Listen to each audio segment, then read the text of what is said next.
Hello everyone, guys. My name is Vinit Kankre and I am your con teacher at this wonderful channel MBA वाला by PW। तो दोस्तों, जैसे कि आपने thumbnail में देख लिया होगा कि आज ये सेशन में हम क्या डिस्कस करने वाले हैं, क्योंकि यार एक प्रॉब्लम आप लोगों की हमेशा होती है, सर कॉन्ट बहुत वास्ट है, सर बहुत वास्ट है, इतने सेक्शन, उन सेक्शन में इतने टॉपिक, तो सर क्या पूरा करें। गाइज अगेन आपको मैं याद दिला दूं कि हम तो हमेशा यही सजेस्ट करते हैं, पूरा करो, है ना, पूरा करो। लेकिन गाइज अगेन सबको सेम प्रायोरिटी नहीं देनी होती है। आपको पता है कि कौन सा टॉपिक ज़्यादा फेमस है, ज़्यादा इंपॉर्टेंट है, ठीक है, उस हिसाब से आपने प्रायोरिटी बदलनी होती है। तो कोई टॉपिक को बहुत ज़्यादा प्रायोरिटी पे करना होता है, कोई टॉपिक को आप थोड़ी से लिस्ट प्रायोरिटी पे, लिस्ट प्रैक्टिस के साथ कर सकते हो। जो हाईएस्ट प्रायोरिटी वाले उनका थोड़ा स्ट्रैटेजी अलग रखो, उनके लिए प्रैक्टिस स्ट्रैटेजी और रिवीजन स्ट्रैटेजी हर चीज़ अलग रखो।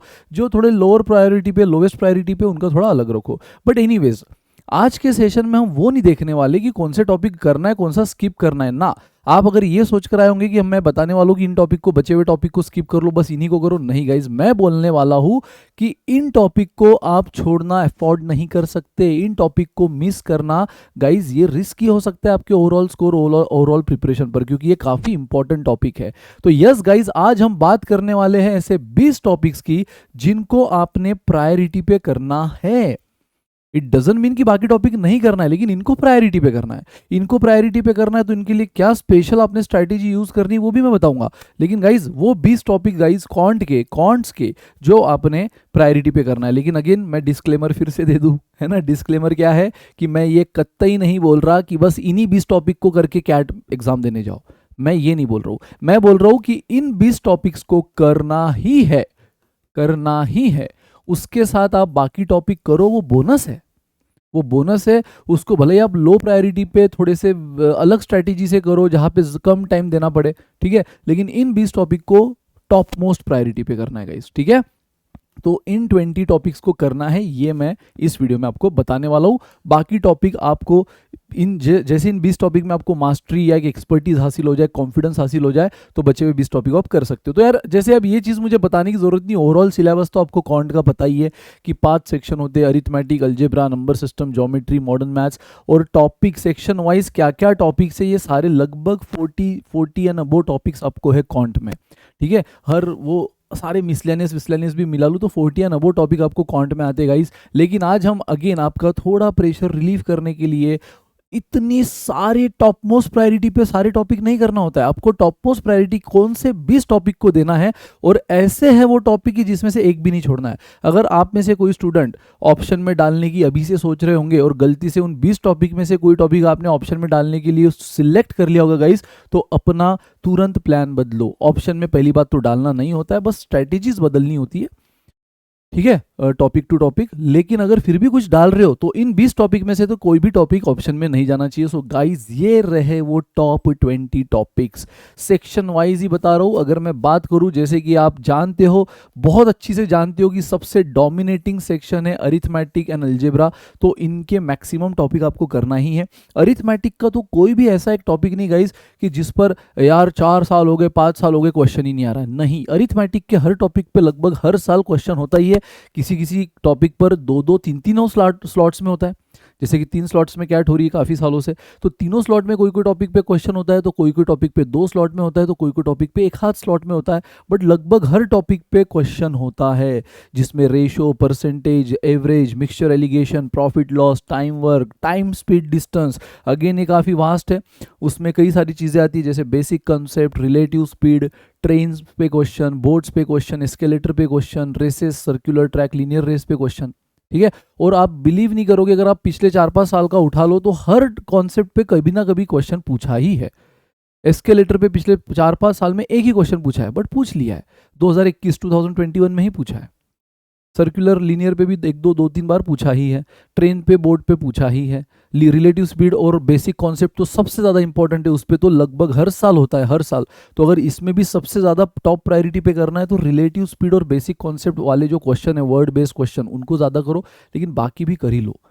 तो इनमें तो कुछ ऑप्शन, उनके अंदर जो भी सब कॉन्सेप्ट आते हैं सबको कर लो, ठीक है गाइज। उसके बाद अलजेब्रा, तो ये हो गए आपके टोटल अरिथमेटिक के टॉपिक। अलजेब्रा में और जैसे अलजेब्रा ये टॉपिक हर अपने आप में सारे इंडिविजुअल टॉपिक्स है, बस इन हर टॉपिक में आपको थोड़ा बहुत रेशो और परसेंटेज का नॉलेज काम आता है। लेकिन अलजेब्रा तो सारे लिंक्ड टॉपिक है गाइस, कई सारे लॉग के क्वेश्चन में आपको क्वाड्रेटिक इक्वेशन यूज हो सकता है, फंक्शन के क्वेश्चन में इनइक्वालिटी यूज हो सकती है, मॉड के क्वेश्चन में क्वाड्रेटिक या इनइक्वालिटी यूज हो जाए। तो इसीलिए गाइज यहाँ तो सारी चीज़ें करना है। सर मैं इनइक्वालिटी छोड़ दूँ चलेगा? नहीं, तो आगे सब में वो उसका इफेक्ट आपको महसूस होगा, उसका इफेक्ट आपको महसूस होगा। क्वाड्रेटिक छोड़ दिया तो आगे सब में उसका इफेक्ट महसूस होगा, तो नहीं, इनको सबको कर ही लेना है। एक्सपोनेंट यानी कि जो सर्ट्स इंडाइसेस होते हैं, then log, quadratic, inequality, function. अब फंक्शन में यार बहुत सी चीज़ें आती है, तो फंक्शन में वो जो बेसिक फंक्शन है ना, जो general composite function, then f of x के जो स्पेशल फंक्शन है जो हम अपनी क्लास में पढ़ाते हैं, ठीक है, वो वाली चीज़ें मैं बता रहा हूँ, एंड मॉड्यूलस फंक्शन।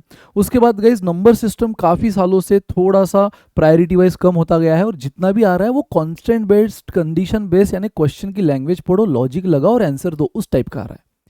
क्वेश्चन की लैंग्वेज पढ़ो, दिमाग लगाओ, लॉजिक लगाओ और आंसर दो, उस टाइप के क्वेश्चंस आ रहे हैं नंबर सिस्टम पे। तो डायरेक्ट टॉपिक बेस्ड जैसे unit digit, remainder theorem, base system है ना, इस पर डायरेक्ट क्वेश्चंस नहीं आ रहे काफ़ी सालों से। लेकिन हाँ, कभी कभार कोई कोई टॉपिक में भले ही वो कंडीशन बेस्ड क्वेश्चन हो, वर्ड बेस्ड क्वेश्चन हो, जहाँ लॉजिक से आपको आंसर देना है, लेकिन हाँ थोड़ा बहुत फैक्टर्स का नॉलेज काम आ जाता है। कैट की मैं बात कर रहा हूँ, है ना, अगेन आप जैसे ओमेट्स में जाओ तो वहाँ यूनिट डिजिट थ्योरम पे भी डायरेक्ट क्वेश्चन कभी कभार आ जाता है, रिमाइंडर थ्योरम पे आ जाता है। मैं ये एक्सक्लूसिवली कैट के लिए वो टॉप 20 टॉपिक्स की बात कर रहा हूँ। तो फैक्टर्स का नॉलेज, जैसे कि sum of factors, number of factors, है ना, यूजिंग फैक्टराइजेशन, एचसीएफ, एलसीएम निकालना, तो एक बेसिक सा नॉलेज होना आपको फैक्टर्स का ज़रूरी है। ठीक है, तो नंबर सिस्टम का एक बेसिक सा नॉलेज अगर आपको है तो आप, और खासकर फैक्टर्स का, तो आप वो क्वेश्चन को लॉजिकली टैकल करके आंसर दे सकते हो। उसके बाद गाइस ज्योमेट्री, ज्योमेट्री में देखो वैसे तो 2D ज्योमेट्री में ट्रायंगल, सर्कल ये सबसे ज़्यादा फेमस है। इन दिनों में थोड़ा क्वाड्रिलेटरल भी पिक्चर में आया है ना, जैसे स्क्वायर, रेक्टेंगल, और उनसे रिलेटेड प्रॉपर्टीज, रोम्बस, तो ये सारी चीज़ें इंपॉर्टेंट है 2D में। एंड मेंसुरेशन यानी पता है ना, surface area and volume, surface area and volume वाले क्वेश्चन, सिलेंडर, कोन, क्यूबॉइड, ठीक है, अगेन कोई कोई साल बिल्कुल नहीं पूछा जाता है, तो किसी किसी साल पूछ लिया जाता है, तो इनको कर लेना जरूरी है। सो गाइज उसके बाद आता है मॉडर्न मैथ्स। मॉडर्न मैथ्स में आपने देखा वास्ट है, पीएनसी, प्रोबेबिलिटी, सेट्स, इन दिनों में लेकिन काफ़ी लो वेटेज हो चुका है मॉडर्न मैथ्स का। लेकिन उसमें भी जो एक टॉपिक हर बार कभी ना कभी डायरेक्टली इनडायरेक्टली किसी ना किसी स्लॉट में पूछा जा रहा है, वो है sequence and series, AP, GP, special sequences, ठीक है। तो गाइज ये वो 20 टॉपिक है, काउंट कर लेना, टोटल 20 टॉपिक जो आपने टॉप मोस्ट प्रायोरिटी पे करना है। अगेन डिस्क्लेमर दे दूं कि मैं नहीं बोल रहा हूं कि सिर्फ ये करना है, लेकिन जिसने किसी ने सोचा होगा कि यार किसी इनमें से किसी टॉपिक को ऑप्शन में डालने का अगर सोच लिया होगा, देख लो अच्छी से, तो तुरंत उस ऑप्शन से हटा देना, उसको करना है। एंड इनको सही ढंग से करो ना गाइज, अगेन मैं ये सच बात बोल रहा हूँ, अगर इनको सही ढंग से करो तो इन्हीं टॉपिक के दम पे आपका कट ऑफ निकल जाएगा कैट का, आपका रिक्वायर्ड परसेंटाइल, सेक्शनल जो ड्रीम परसेंटाइल आपका वो निकल जाएगा। लेकिन इनको शिद्दत से करना पड़ेगा, सही ढंग से करना पड़ेगा, जो मैं बार बार बोल रहा हूँ। ऐसा नहीं कि बस लेक्चर अटेंड किया, उसके सेशन नोट्स कर लिए, हो गया, ठीक है, या फिर लेक्चर अटेंड करके सेशन नोट्स करके बस थोड़ी बहुत एलओडी या लेवल 1 के क्वेश्चन कर लिए, थोड़ा बहुत एक्स्ट्रा प्रैक्टिस मन के तसल्ली के लिए, हो गया, नहीं गाइस। तो इनको थोड़ा ढंग से अगर करानो तो यही वो 20 टॉपिक है जो आपका कट ऑफ भी निकाल देंगे। तो फिर आप बोलोगे सर फिर इनडायरेक्टली तो आप यही बोल रहे हो कि बाकी टॉपिक मत करो, बस इन्हीं को करो। नहीं, लेकिन कभी कभार गाइस सुनना, मैं तो बोल रहा हूँ कि इनसे आपका कट ऑफ निकल जाएगा, लेकिन कोई कोई टॉपिक, मान लो किसी टॉपिक क्वाड्रेटिक इक्वेशन, अगर उसका कोई क्वेश्चन बहुत ज़्यादा टफ आ गया, बहुत ज़्यादा टफ, डुएबल है, डुएबल है बट टाइम टेकिंग है, हो सकता है कि उसके बाद वाला जो एक क्वेश्चन है शायद वो किसी ऐसे टॉपिक का है, मान लो यूनिट डिजिट का है, मान लो जस्ट, और डायरेक्ट फॉर्मूला बेस्ड है, डायरेक्ट ट्रिक बेस्ड है, तो भाई अगर हम यूनिट डिजिट करके चले जाते हैं, भले ही थोड़े से प्रायोरिटी पे, हल्का हल्का ऊपर से ट्रिक देखकर, थोड़े बहुत क्वेश्चन प्रैक्टिस कर सेशन नोट्स कर, तो इतना हेवी क्वेश्चन जो टाइम कंज्यूमिंग है, जो ज़बरदस्ती आपका 3-4 क्वेश्चन का टाइम ले रहा है, वो छोड़कर आप इसको अटेम्प्ट कर सकते थे ना।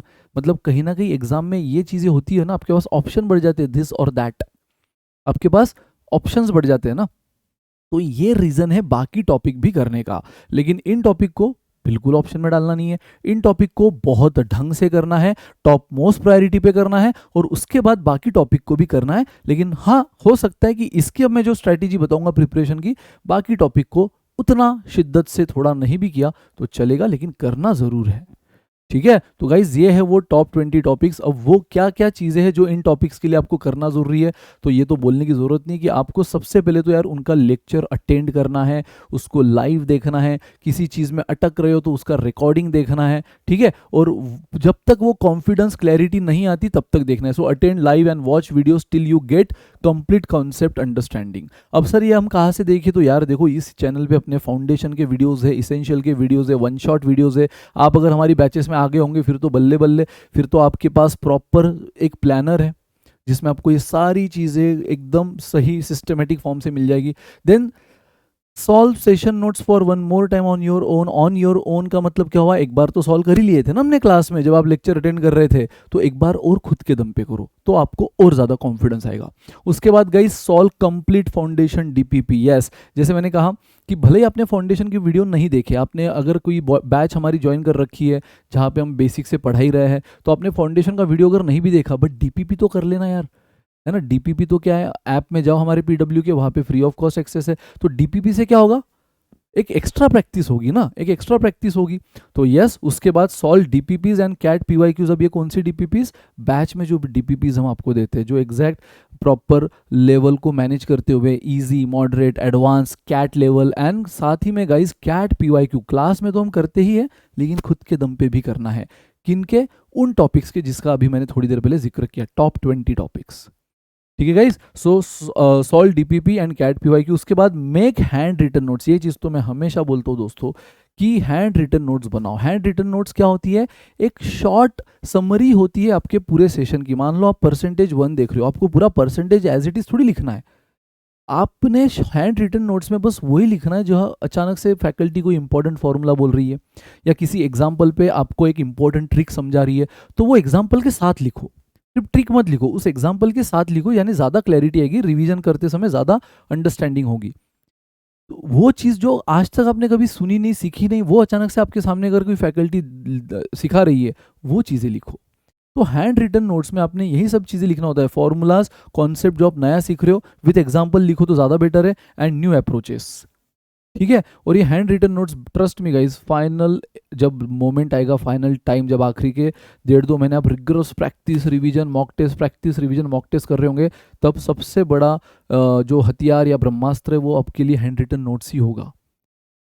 पूरा पूरा सेशन आप लाइव रिकॉर्डिंग 2-2, 2.5 घंटे की नहीं देखोगे, ठीक है। फास्ट में भी देखा तो कितना टाइम जाएगा सोचो, लेकिन आपको बस अगर हैंड रिटन नोट से हर चीज़ें क्लियर हो रही है और समझ रहा है तो देखने की जरूरत नहीं। और किसी टॉपिक में लग रहा है कि यार ये मैंने लिख तो लिया लेकिन भूल गया वो क्या था, हो सकता है, हो सकता है कि लिख लिया लेकिन हो सकता है कि आपने उस पर मल्टीपल रिवीजन नहीं करी हो तो भूल गए होंगे। तो सिर्फ उस टॉपिक की रिकॉर्डिंग देख लेना, मतलब आपको वो डायरेक्शन भी दे रही है ना कि आपको कौन कौन से टॉपिक की रिकॉर्डिंग वापस देखने की जरूरत है, कौन सी चीज़ें आप भूल चुके हो, कौन सी चीज़ें आपको पूरी तरह याद है। तो yes guys, hand written notes उन सारे टॉपिक्स की जो जिनका मैंने एटलीस्ट बात किया, उन 20 टॉपिक की तो बना ही लेना, उन 20 टॉपिक्स की एटलीस्ट। सबकी बनाओ तो बल्ले बल्ले, सारा करो तो बल्ले बल्ले। गाइज ये तो मैं बोल ही रहा हूँ, हम तो सजेस्ट ही करते कि सब कुछ करो यार, cat is very uncertain.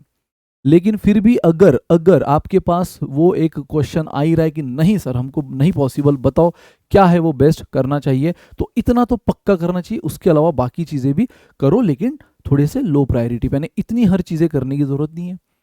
Like उसका फाउंडेशन, बचे हुए टॉपिक का फाउंडेशन डीपीपी ना करो तो चलेगा, कैट पीवाईक्यू कर लो, सेशन नोट्स कर लो, इनफ है सर। पूरी बैच की डीपीपी, अगर बैच की डीपीपी कर सको तो बहुत अच्छा, पूरी ना कर सको आधी करो तो बहुत अच्छा, जितनी कर सको उतनी अच्छा, बट एटलीस्ट सेशन नोट्स और कैट पीवाईक्यू उन टॉपिक्स के कर लेना, कौन से जो बच गए हैं, जो बच गए हैं। इन 20 टॉपिक की तो डीपीपी भी करना, नहीं आ रहा है सॉल्यूशन देख के करना, बट करना जरूर, सीखना जरूर, समझना जरूर, ठीक है। तो यस, और गाइज लास्ट में अगेन, लास्ट के पहले फॉलो मल्टीपल रिवीजन, ये भी तो रहेगा ना। मल्टीपल रिवीजन स्ट्रैटेजी में हमेशा बोल रहा हूँ, मैंने रिवीजन टेक्निक पे एक वीडियो बनाया गाइज, देख लेना, जहाँ पे आपकी short term long term revision technique क्या होनी चाहिए। तो 100 बात की एक बात, हर टॉपिक को मल्टीपल रिवीजन चाहिए। अगेन अब आप बोलोगे सर इतने टॉपिक है, मल्टीपल रिवीजन करने जाएंगे तो फिर तो बहुत से टॉपिक छूट जाएंगे।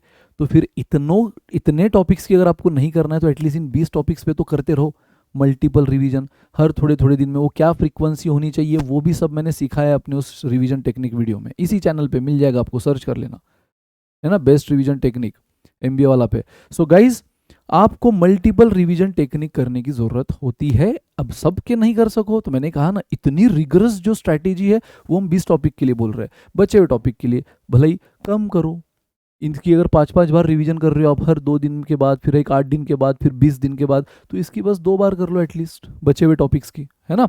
And guys do extra practising till you get the confidence. मैंने कहा ना, यहाँ पे मतलब session notes, DPP, CAT, PYQ सब करने के बाद भी हो सकता है सर परसेंटेज में कॉन्फिडेंस आ गया, सर क्वाड्रेटिक इक्वेशन में कॉन्फिडेंस आ गया, सर अभी तक थोड़ा सा कॉन्फिडेंस ज्योमेट्री में नहीं आ रहा है, तो उसका थोड़ा एक्स्ट्रा प्रैक्टिस और करो। कई सारे बुक्स है, आपको मतलब नहीं कोई भी बुक हो, स्टूडेंट सोचते सर कौन सा बुक ले, सर बेस्ट बुक क्या, उसको सोचने में, उसको समझने में वो कम से कम 8-10-15 दिन ऐसे वेस्ट कर देते हैं।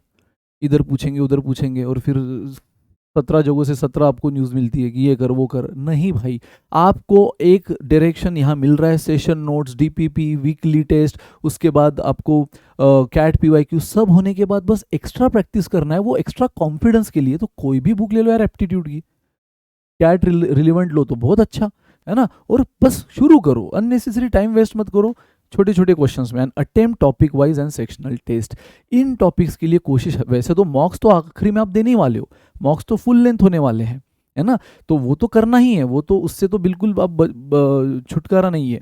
लेकिन दोस्तों एटलीस्ट इन 20 टॉपिक की कोशिश करो कि सेक्शनल टेस्ट भी दे, है ना, मॉक टेस्ट भी दे। तो कोशिश करो कि इन 20 टॉपिक्स की आप ये सब चीज़ें करो। अच्छा, तो गाइज अगेन ये सारी, जैसे हमारी प्रो बैच में आपको पता है ना, एमबीए प्रो बैच में इनफाइनाइट प्रैक्टिस सेशन है, जहाँ पे आप चाहे जिस टॉपिक की प्रैक्टिस आपको करना है उस टॉपिक को मेंशन करते हुए उसके एक्स्ट्रा क्वेश्चंस ले सकते हो, इनफाइनाइट प्रैक्टिस क्वेश्चंस है उसमें। तो एमबीए प्रो में आपको वो एक्स्ट्रा फीचर्स है। प्लस अभी इग्नाइट का चल रहा है, अगर आपको लग रहा है कि सर ये सारी चीज़ें अभी तक तो एकदम से सही है लेकिन हमको एक डायरेक्शन नहीं मिल रहा है, तो कोई है बैच, तो यस गाइज इग्नाइट बैच आ चुकी है जिस पे अभी ऑफर भी चल रहा है, तो वो आप ले सकते हो, जिसमें आपको ये सारी चीज़ें बराबर से क्या हो जाएगी, एकदम सिस्टमेटिक फॉर्म में मिलेगी। तो अंडर वन रूफ सारी प्रिपरेशन होगी। तो यस दोस्तों, तो ये देखो मॉक टेस्ट और sectional test, topic wise test, ये भी आपको एमबीए वन पास हमारा जो एक लॉन्च हुआ है उसमें टॉपिक वाइज भी है, सेक्शनल भी है और फुल लेंथ भी है। तो एटलीस्ट इन 20 जो है, और अगेन एमबीए वन पास का भी प्रो वालों को एक्सेस पूरी तरह फ्री है, प्रो वालों को सारी बैचेस का एक्सेस फ्री है। तो ये सारी चीज़ें बस आपके नॉलेज के लिए से बता रहा हूँ, क्योंकि अगेन अगर ये क्रूशल टाइम है, अभी वापस आप सोचने में समझने में टाइम वेस्ट करोगे, कहाँ जाऊँ, किधर जाऊँ, कहाँ से स्टार्ट करूँ, तो गाइज बैच आ रही है इग्नाइट, ज्वाइन कर सकते हो। उसी अगर आपने इग्नाइट ना लेते हुए प्रो ले लिया तो इग्नाइट का एक्सेस तो मिल ही जाएगा, साथ में एमबीए वन पास जो कि मॉक टेस्ट सीरीज है हमारी, इनफाइनाइट प्रैक्टिस, उसका भी एक्सेस आपको मिल जाएगा। ठीक है, so guys these are all the points you should consider while doing those 20 topics. उन 20 टॉपिक के लिए ये स्ट्रेटेजी आपकी होनी चाहिए। बचे हुए जो भी टॉपिक्स है गाइस, जो भी मैंने बताया, उनके अलावा जो भी टॉपिक्स है उनको मैं फिर से सजेस्ट करूंगा, नहीं डालना है ऑप्शन में, करना है बट थोड़ा सा शिद्दत से, डेडिकेशन से कम दिया तो चलेगा, थोड़ी इनको ज़्यादा दो, ये होने के बाद उनको लो। मतलब अब आपको सीक्वेंस भी समझ रही कि कौन से टॉपिक से मैंने करना चाहिए। अचानक से लिस्ट इंपॉर्टेंट टॉपिक आपने उठा लिया जिसपे सदियों से क्वेश्चंस नहीं आ रहे, तो अननेसेसरी टाइम वेस्ट कर दिया ना। तो पहले उनको करो, टाइम मिलने के बाद बचे हुए करो, जैसे हो रहा है उनको वैसे कर लो, इनको शिद्दत से करो। डन गाइस, तो thank you so much, this is all about today session. छोटा सा स्वीट सा सेशन था बट इंपॉर्टेंट था, तो खासकर क्योंकि बहुत से स्टूडेंट अभी से अभी ऑप्शन लिस्ट बनाना शुरू कर देंगे, ये करेंगे वो नहीं करेंगे, ये करेंगे, ये ईजी लग रहा है। अरे ईजी लग रहा है, टफ लग रहा है से डिसाइड मत करो कि कौन से करना है कौन से नहीं करना है। जो इंपॉर्टेंट है एग्जाम पॉइंट ऑफ व्यू, जिस एग्जाम को आप टारगेट कर रहे हो उसके हिसाब से डिसाइड करो। तो वो मैंने आपको थोड़ा सा clarity they the. Thank you so much guys, I hope आपको मज़ा आया होगा, और अच्छा मज़ा इन द सेंस प्रोडक्टिव रहा होगा सेशन आपके लिए। सो इसी उम्मीद से आज का सेशन यही खत्म करते हैं, मिलते हैं नेक्स्ट सेशन में। Till then bye bye, good day, take care.